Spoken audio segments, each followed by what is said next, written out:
Affirmations for self-healing on generosity. Most people think of generosity as merely the giving of material benefits to others. More important, however, and much more satisfying is a generous spirit, a willingness to let the other person shine, even if it means being eclipsed oneself, a happiness in his good fortune, even if it means personal loss for oneself, a concern for his safety, even if, in an accident, one's own property has been destroyed. Generosity means, above all, recognizing that everything we have and are belongs to God alone, and is His to dispose of where He will. Let us affirm, I am happy in the good fortune of all. Even more than in my own.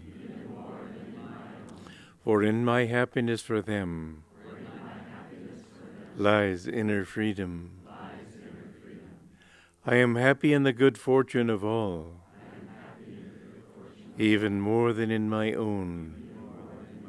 For in my happiness for them lies inner freedom. Now whisper, I am happy in the good fortune of all, even more than in my own. For in my happiness for them lies inner freedom. And now affirm mentally only, I am happy in the good fortune of all, even more than in my own. For in my happiness for them lies inner freedom. Let us pray. All that I have and am is thine, Divine Mother. Dispose of it as thou wilt. From Whispers from Eternity.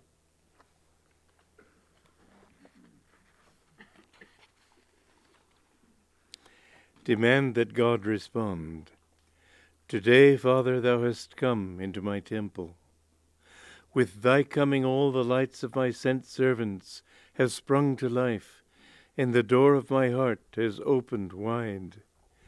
Thy blessing has driven away the darkness of ages, sending its heavy vapors fleeing at the first glimpse of thy approach. The loud beating drums of my craving announced thy manifestation. The incense of devotion rising from the incensor of my soul wafts upward to thee. Oh, bless me always. Respond to me whenever I call to thee. Om. Peace. Amen.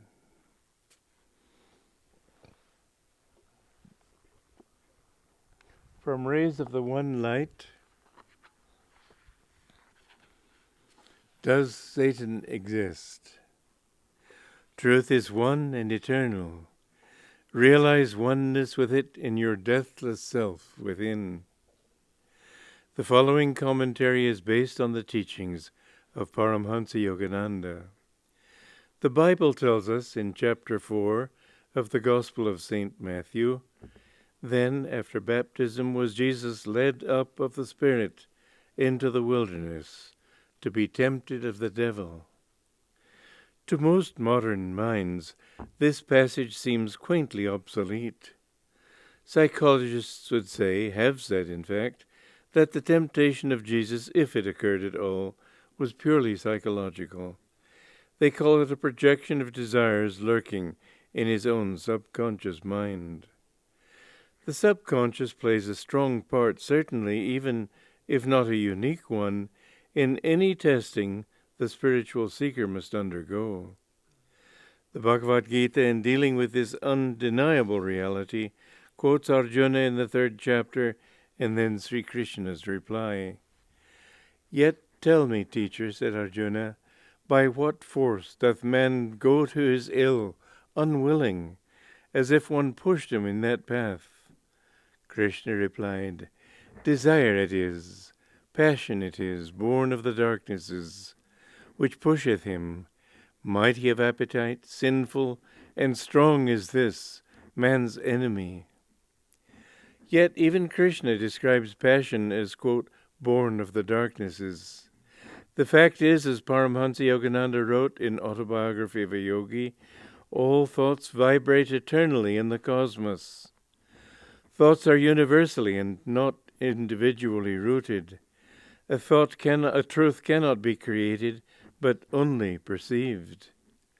Psychology, yes, but psychology attuned to currents of consciousness that pervade the entire universe, attracted by each of us according to his own personal inclinations. Yogananda, quoted in the Path, said, quote, "I used to think Satan was only a human invention, but now I know and add my testimony to that of others who have lived before me that Satan is a reality. He is a universal conscious force, whose sole aim is to keep all beings bound to the wheel of delusion. We should take pains, then, to attract uplifting currents of universal consciousness, and to avoid attracting the negative, which, disease that it is, can infect our thoughts even while it leads us to believe that our thoughts are purely our own.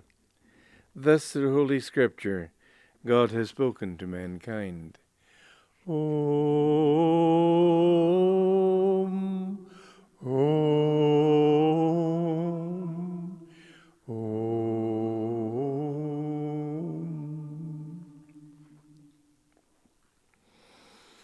I'm sorry I didn't chant with you all. I should have had Jyotish lead chanting, but I'm so deaf that I can't hear the notes.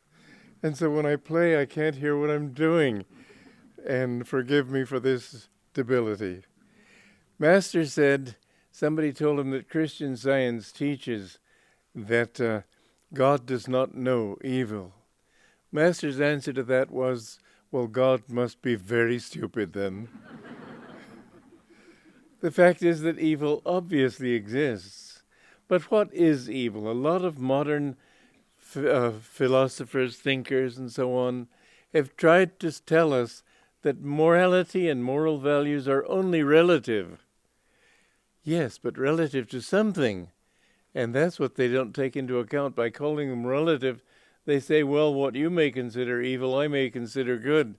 And after all, if I take from you, it's bad for you, you lose something. But I'm a gainer.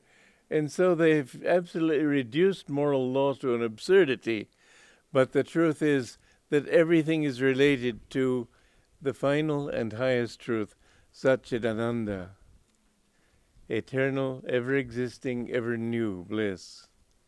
Now, how did God create the universe? I've talked about that this week. I pointed out that God was without vibration, and then when he decided to create, he passed the wind over the ocean, you might say, of his consciousness and created duality, the waves of manifestation. Everything exists in the state of vibration. And that vibration is Om. And in at the heart of each wave of manifestation, each movement, there is the reflected consciousness of spirit beyond creation. So Om is the mother, and that reflected consciousness is the son. And so you have on the heavenly level the Father, the Mother, and the Son. The Father observing everything, not involved so much in the home life. The Mother takes care of the home life. And the Son, who is the vibrationless reflection, and that is perfection itself, the Christ consciousness. Now, Om becomes a very interesting point because there is the supreme duality. Om is the duality, light and darkness, love and hatred, pleasure and pain, fulfillment and disappointment, and so on. Everything is dual. But ultimately the supreme duality is that everything is being pushed out toward creation, and everything is being brought back by divine love to become merged again in the infinite spirit. And so you have Paraprakriti, which is that love which draws everything back to the infinite, and Aparaprakriti, which pushes everything away. And both are aspects of the Divine Mother. God, there is no such thing as evil, except as it affects us. A child puts his finger on a stove or hand on a stove and it hurts him. God didn't want to hurt him. He put that pain there in order to warn you that this is not the direction to go. If you keep your hand on a stove, it will burn your hand and may in time destroy it. But because of that pain, you withdraw. Well, that pain is anchored in each one of us, centered in each one of us. We suffer when we do wrong. We do not suffer when we do right. People make a great mistake in thinking that Jesus suffered from being crucified on the cross. He did not suffer. He couldn't suffer.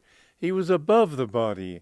His true suffering was for the pain of people's delusion, the suffering they were bringing on themselves. As he said, Father, forgive them, for they know not what they do. But people, in not knowing how many pains they suffer. Master one time, toward the end of his life, had a great deal of pain with his legs. And he said it was not a physical pain, it was an astral pain. He saw these demons in the form of saws and corkscrews and so on working on his legs. And he said, for a while, I held my mind down to the body just so that I could experience pain the way most people experience it. But he could easily. One time he was walking and working on the wishing well at Mount Washington, and that heavy concrete fell right on his foot and broke his foot. And he said, look, I'll show you something. When he said, when my consciousness is in the body, it hurts. And he brought his mind down. You could see the pain on his face. Then he said, now I'll put it here.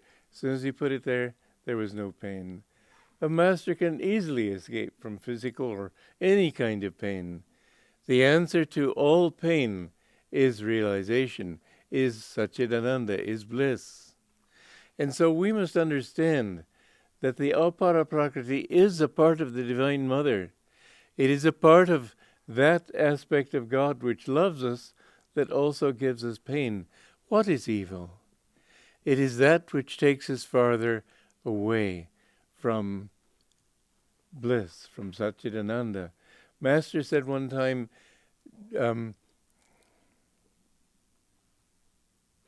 evil is the absence of true joy. And Tara, in editing that, said it didn't make sense, and she changed it to men turn to evil in the absence of true joy. She got it wrong. What Master was saying was that the essence of evil is that it takes away your joy. That's what makes it evil. It gives you pain. The farther you go away from that joy, the more you go into suffering.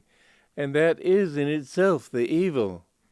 But a tiger who may eat a human being, is he committing a sin? No, he is not.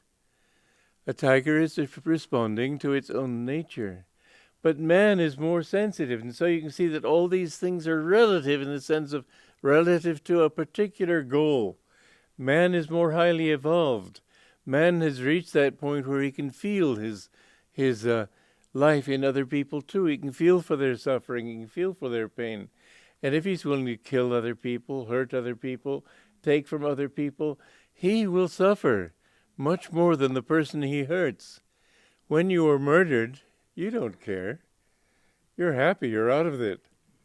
But it hits him. And you cannot, the person who does evil is always in fear, always afraid of what may happen, always afraid the world's out to get him. And Maya is out to get him. So we must understand that Satan is really, he is a reality. And I think did I tell you that story about the Tibetan black magician? It's a very curious story. I think I did, but anyway, I'll tell it again because it's really an odd story. An American GI, or whatever they called him in those days, was in Tibet during the war. I think it was the First World War. And maybe the second, I don't know. Anyway, he wanted to know about black magic, and he was curious about this. And so he found a black magician and talked him into, or maybe bribed him into, or whatever, taking him to a black magician's seance.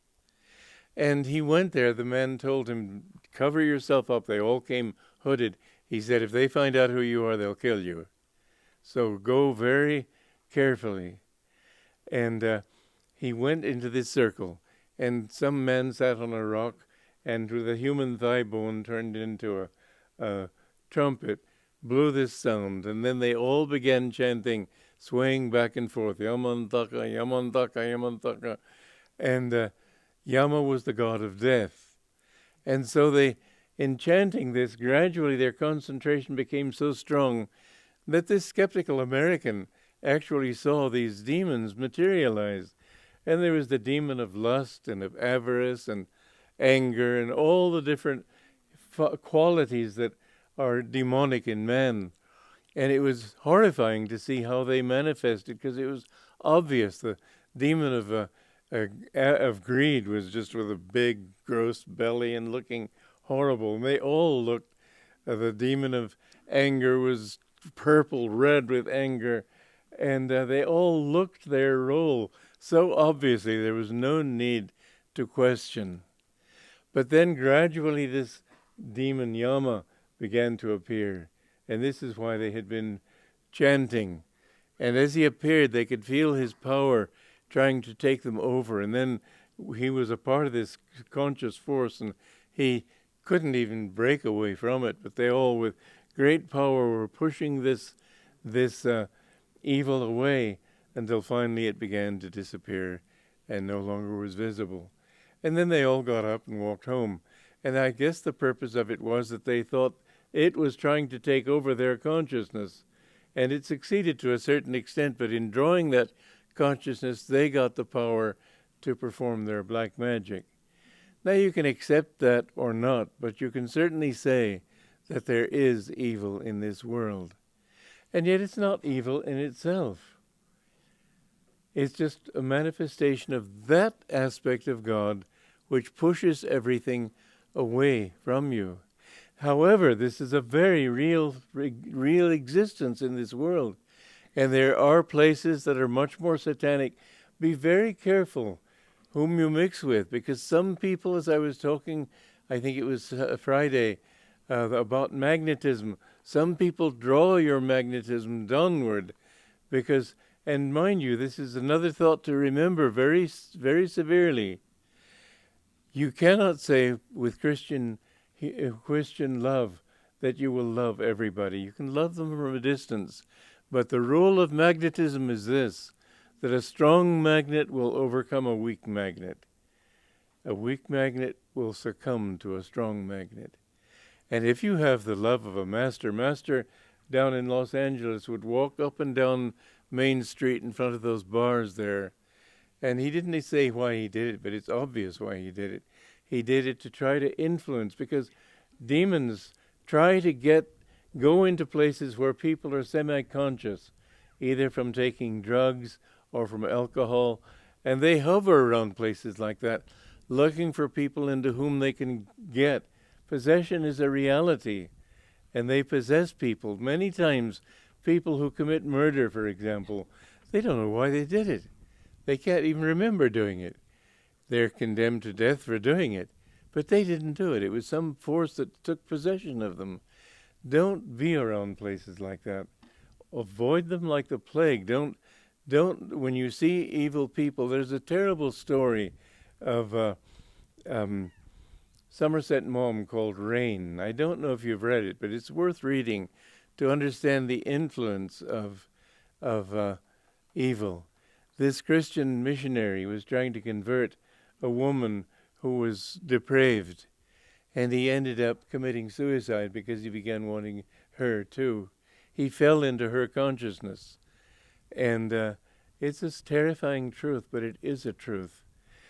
When you are, if you are strong, and the stronger you are, the more you can help others.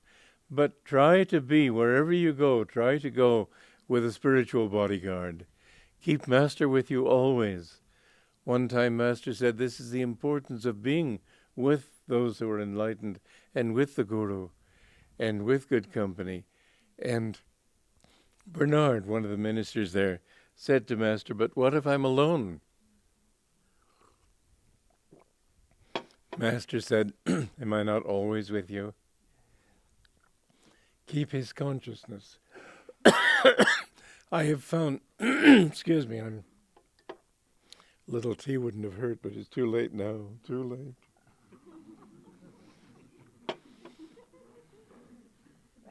late. When you want to protect yourself from dark vibrations, harmonize the vibrations in your heart, and then give out vibrations of harmony in all directions. When you're in a taking mode, that's why it's important not to eat in places where there are mixed vibrations even. Dark vibrations, absolutely not. But if you go to a restaurant, Master usually didn't like us to go. Sometimes he went, but I remember when I was with him, he would let the others go into the restaurant, but he would have a little dates and nuts and raisins, a few things in the car. He wouldn't go in. But he was above it all. He just didn't like that unpleasant vibration. When you go into such places, be with a group of people who are harmonious.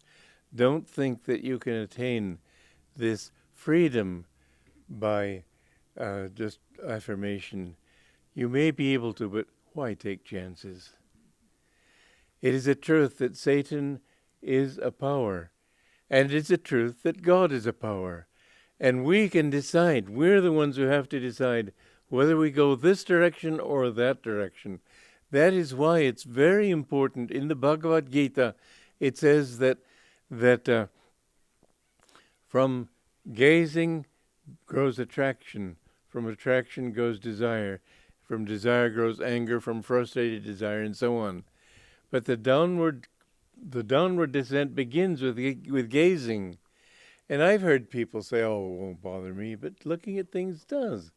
Especially if you have this karma. There was one thing Master said, that if you were a drunkard in your last life, or let's say alcoholic, it sounds more dignified, but if you were, in this life, just one little touch, one little taste of alcohol may be enough to make you become an alcoholic again. And doctors will say, well, you had such genes. It's not genes. Genes don't come that way. This is subtler. These are memories. It stirs that memory. So this is why he said also, it's better not to have any alcohol.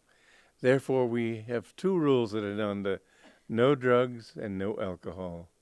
These are necessary. Why don't we have any other rules? I remember Norman came to me, Norman Paulson, many years before I began Ananda in San Francisco, and he wanted to work with me on starting a community. And he wanted no cigarettes, no smoking, no this, no that. I didn't like that. I said, no, I don't feel that's the kind of community I want to start. I want to give people the desire, the incentive to live right. We don't have a rule against smoking. We just tell people, if you want to ruin your health, go ahead. We don't insist on people not eating meat, and I suppose some people may take a little fish every now and then, but almost everybody here is a vegetarian. We don't have to make a rule about it. Win people by making a thing attractive. Why win them by telling them that they'll go to hell if they don't? This is the Christian way, and it doesn't work. People will end up thinking, how bad can I be, and get away with it? The thought of hell, heaven's sake. I mean, what if you're evil? What if you're equally evil and good in your actions? Where do you go? And I can think of an eternal hell from some wrong life. Let us postulate a young child born into a slum, and perhaps because of no proper upbringing, he gets mixed up with a gang. And let us say that at the age of 18 he gets into a gang war and shoots somebody, maybe several people, and then is shot himself. Well, you know where he goes after death, or where he's supposed to go. Well, let us assume that he's in that lower place, and after a couple of billion years, because they tell you that it's supposed to be forever, forever, God. Let us suppose that after a couple of billion years, somebody says to him, well, what are you down here for? Gee, well, I can't really remember. It's absurd to think that a finite cause can have an infinite effect. It can't. Hell is, yes, there is a place of hell. It's mostly what you create yourself. But hell and heaven are temporary places. Even the astral heavens are temporary. And when Jesus spoke of heaven, he almost always was speaking of oneness with God. The astral heaven is a very temporary place. I read some Christian theologian who was talking about Kaivalya Moksha, the Hindu idea of oneness with God, forgetting that his own saints, Christian saints, have spoken about marriage with God, union with God, with Christ. And he said that heaven without a body would be unthinkable for a Christian. Well, I'd say that there, as Master said, two types of Christianity. There's Christianity, which is Sanatana Dharma and eternal truth. And there is Churchianity, which teaches all sorts of nonsense. And this is one of them. If you want to get out of delusion, the first thing you have to do is get out of the ego. And Satan is that aspect of Maya, delusion, apara-prakriti, which tries to create differences. I'm different from you. I'm separate from God. I'm separate from everything. What I get is mine. Even if you lose, doesn't matter to me. Your problems aren't mine. These thoughts all come from ego consciousness. And as long as there is any ego consciousness, even sattvic guna, sattva guna, even sattvic qualities are, for all that, still Maya. Master expressed the three gunas this way. Tamoguna, that which darkens the mind, is a wave on the ocean that is very high. The crest of the wave, having peaked, it sort of pauses before it gets drawn into another wave. Rajaguna is that push upward. But Rajaguna, Sattva Raja, is that pull downward, which pulls away from the outward wish to manifest toward the self. So Rajasattva is that aspect of Rajaguna, or the active guna, which is in the middle.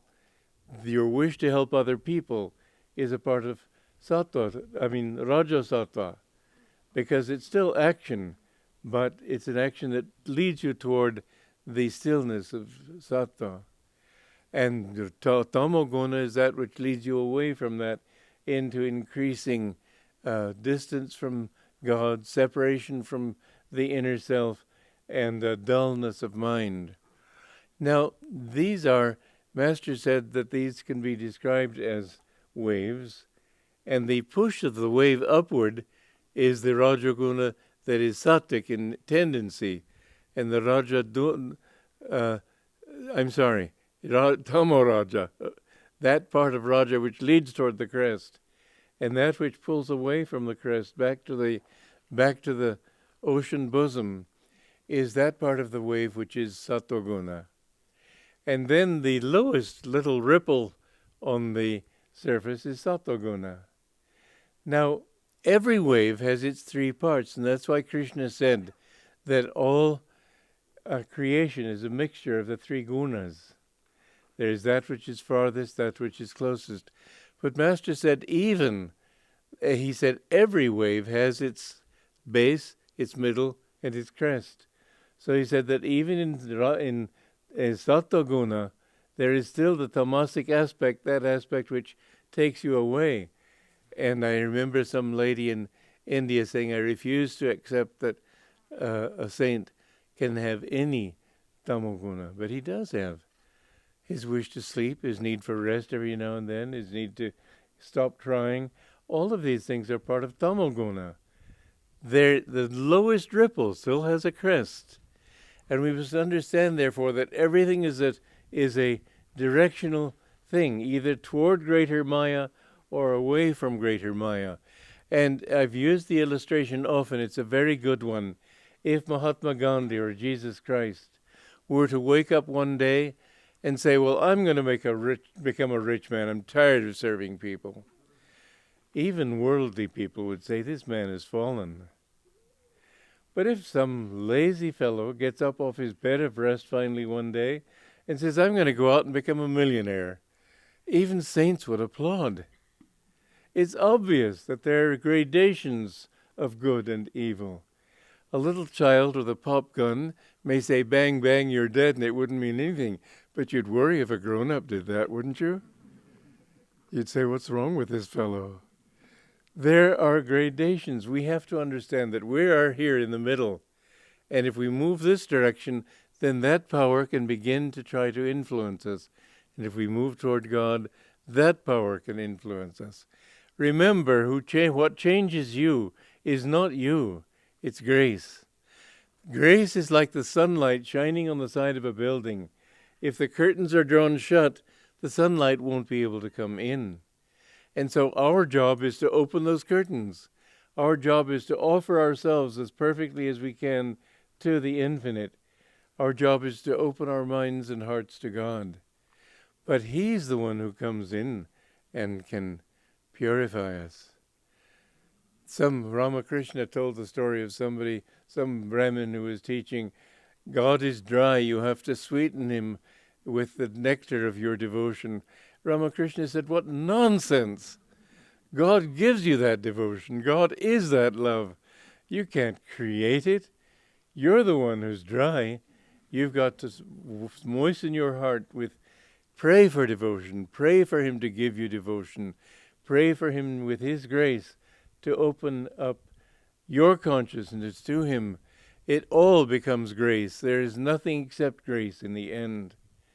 Even having a life, a human being, it takes a long time to reach the human level. It's lots of hard work. Take advantage of it while you've got it.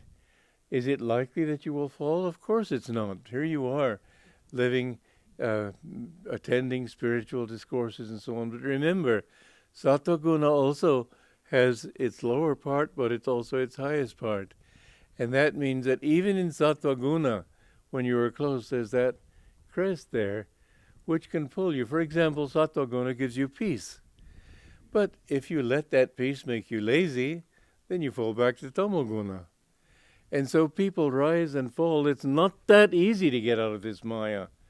You may think that you're doing beautifully, but if you're not careful, if you don't watch yourself, you can fall until, Master said to me, remember you won't be safe until you reach Nirvikalpa Samadhi.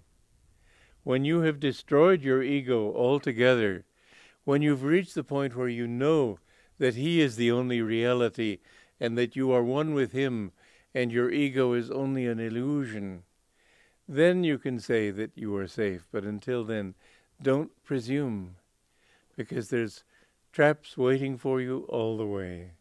It's true that there comes a time when it becomes easier. As Master said in Autobiography of a Yogi, efforts painful at first, but then effortlessly liberating.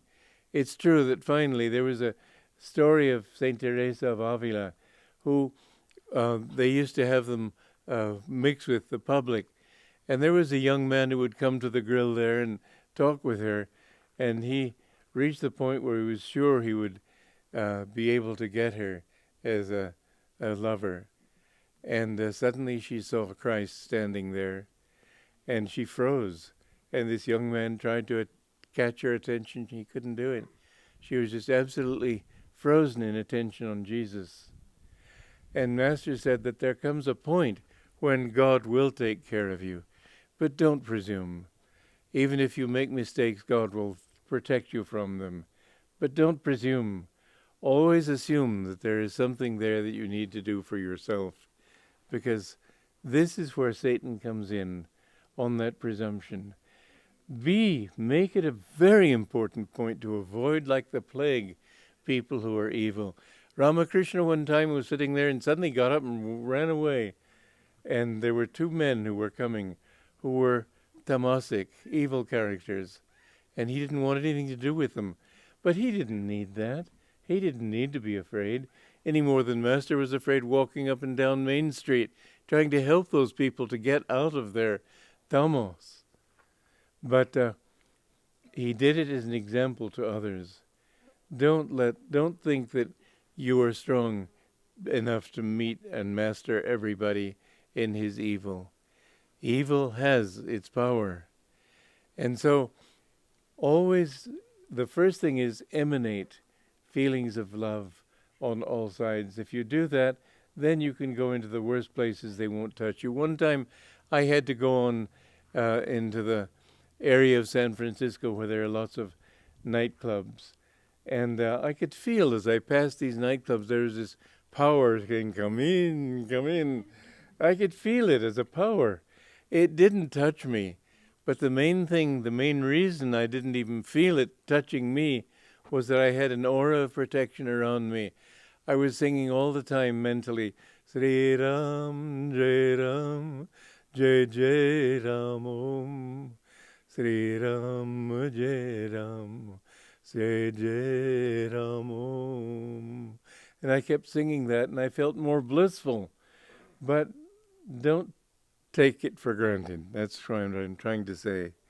Remember, Satan is a conscious force, and he's always looking for people whom he can grab. And this is a battle constantly. In the end, Satan is a necessary part, and God, I'm sure, enjoys writing the role of Satan. And you may think that's weird, but I, as a playwright, when I was writing the peace treaty, I have to say that when I was writing those evil lords, I had fun. I was seeing, I gave them the best arguments I could think of. I mean, their arguments were you couldn't beat them. They were true in their own context. But that context was wrong. And yet it was fun writing. Master said that the hero is necessary to the drama, because the hero makes you love the villain, is necessary to the drama, because the villain makes you love the hero.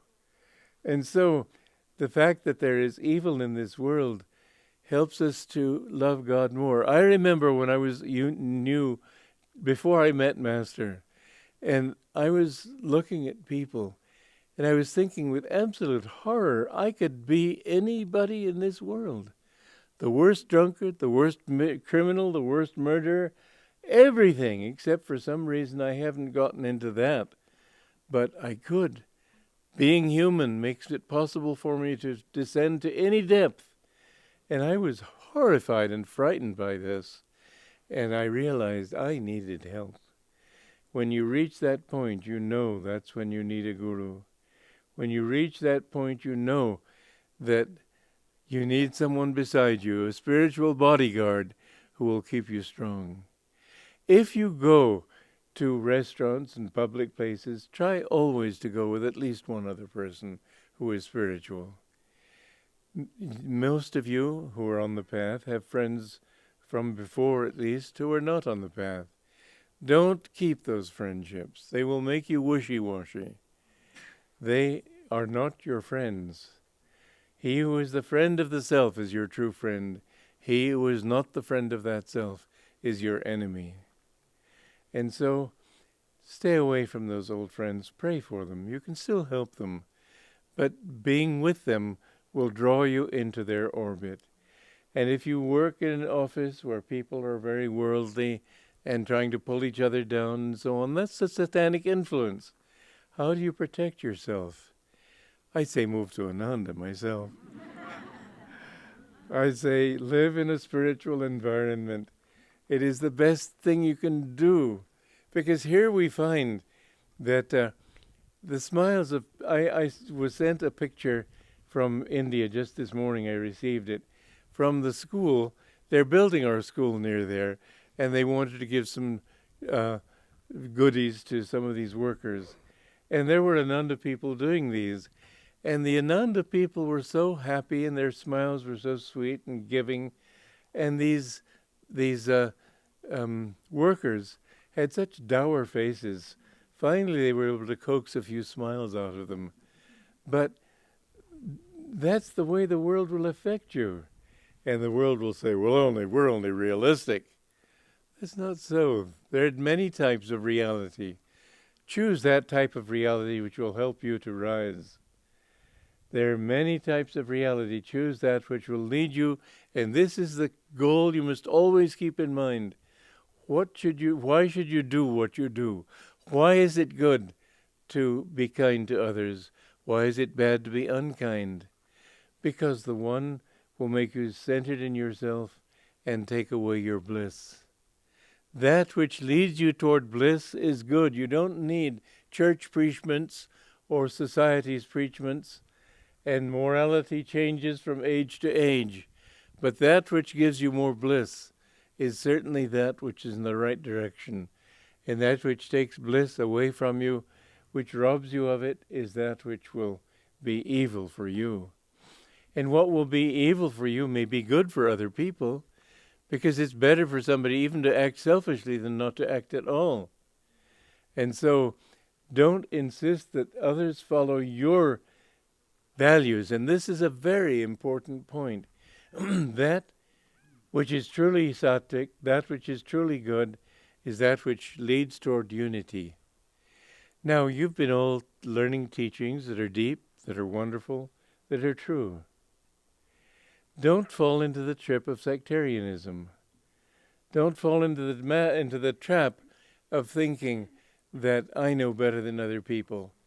And so other people tell you they practice some other mantra. No, you shouldn't do that. Don't do that. People have the right to find their truth in their own way at their own time. And many people will have to find it in different ways according to who they are. Don't become proud spiritually. Just like I was saying about myself when I was working on becoming humble and woke up one morning to the ghastly discovery that I was becoming proud of my humility. You can easily use sattvic qualities to fall into pride again. Particular thoughts that my sect is the right one, my guru is the right one. I went to an ashram years ago. I had written saying that I was coming as a representative of my guru's work. And I didn't have any answer, but I went. I came during a time when they were having a siesta or something, and I needed to go to the bathroom, but the bathroom was closed too. Everything was closed. I said, well, really, I do need to go.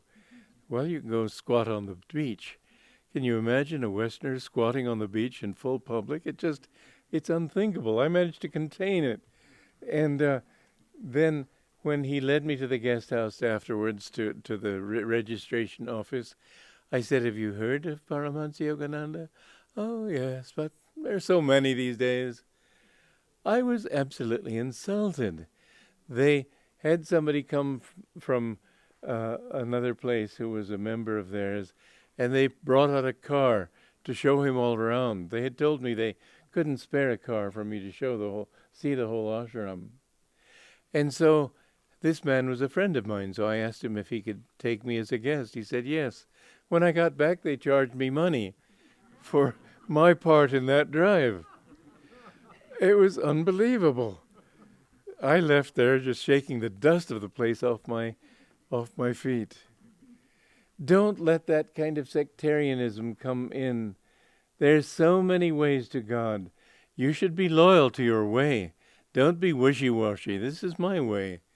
But don't allow sectarianism to make you feel that you're better than anyone else. That very thought will make you worse.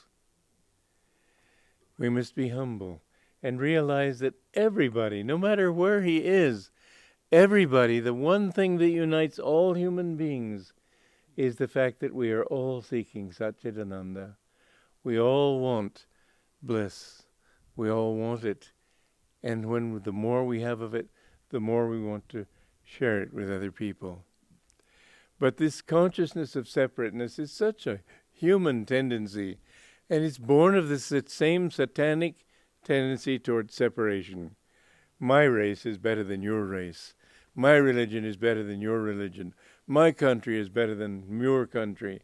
My school is better than your school, etc., etc. This is not the way to wisdom. See God in all, and even though some people are to be avoided, bless them from a distance. Don't hate anybody. The more you reach toward unity, the more you see that His bliss is everywhere, and the more you try to find that bliss, the more you will see that Satan will just give up on you. Helpless. I'll go try finding somebody else.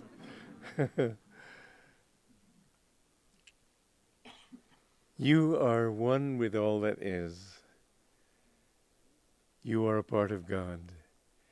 And the only difference between you and Krishna and Jesus, as Jesus himself said, because at one time the Jews were all set to stone him because he said, I and my Father are one. He didn't say, my Father says so and you'd better believe him or you'll go to hell. He said, don't your scriptures say, his scriptures too, but they said, they're your scriptures. Don't they say, ye are gods? He didn't come to tell us how great he was. He came to show us, by inspiring us, to show us how great we are potentially. We have that God within us, each one of us. And Satan, in the end, will prove to be your friend. Because as I found I remember when I was a child, I had this high fever and I came near dying. And my father was reading me Huckleberry Finn. And Huckleberry Finn's father was a drunkard.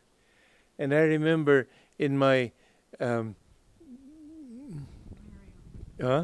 my delirium, I was saying, I don't want to be a drunkard. I don't want to be a drunkard. But it's a strange thing, because the same thing drove me to God. I don't want to get into this delusion. It's so easy to fall into delusion. I don't want any part of it. I've had enough of it. I've had enough of the suffering that comes with it. I've seen the suffering everywhere. I want to find that truth which will free me from suffering. I want to find that truth which will free everyone from suffering. And my greatest desire in life, apart from wanting to know God, has been to help other people to overcome their suffering. But the best way you can help other people is not by dogmatizing them, but by saying that I and my Father are one, you and your Father are one, inspiring them to want that bliss. The more you can share that bliss, the more you will be able to help people. I know Master said to Vance Milligan at Mount Washington, he was one of the monks there, he said, you should mix more with Walter. You don't know what you have in him. Well, I didn't know either. But I did know this. I did love God and Master. And that is the thing you can share with other people. Share your bliss. Share your love. Don't keep it hidden under a blanket. The more you share with others, the more your own joy will expand. Joy to you.